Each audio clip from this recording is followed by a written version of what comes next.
Dear Mama, nais ko lang ipaalam sa'yo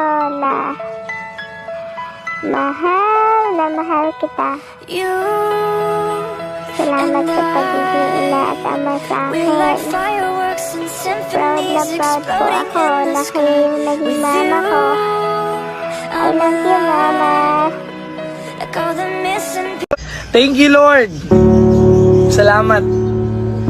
Thank you, Lord, kasi iniingatan mo ako. Salamat, Panginoon, kasi yung magulang ko hindi mo hinahayaan na magkasakit. Panginoon, salamat kasi yung blessing lagi mong binibigay sa pamilya ko. Salamat, Lord, kasi kahit mahirap, pinaparamdam mo sa akin na kaya ko.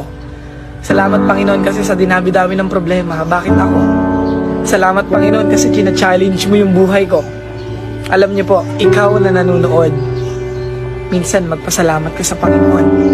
Maganda man o pangit yung nangyayari sa buhay mo, matuto kang magpasalamat sa Panginoon. Dahil siya lang naman yung dahilan kung bakit ka matibay, kung bakit ka lumalaban, kung bakit may nakakaharap kang mga problema. China-challenge ka ng Panginoon dahil alam niyang kaya mo, alam niyang mapagtatagumpayan. Kaya thank you, Lord. Salamat, Panginoon, kasi makulit man ako, nakakalimutan ko man madalas na manalangin sa'yo. Hindi man ako nakaka-attend ng simbahan para humingi ng patawad sa'yo. Salamat kasi lagi kang nandyan. Ginagabayan mo yung pamilya ko, binibigyan niyo po ako ng lakas, tinutulungan niyo po akong bumangon. Kaya bago po ako magtapos, gusto kong iwan sa inyo to. Magpasalamat ka sa Diyos, may kailangan ka man o wala. At yun yung pinakamahalaga. Kasi totoong may Diyos, totoong iniingatan ka, totoong mahal ka ng Diyos. Ex, kamusta na? Kilala mo pa ba ako?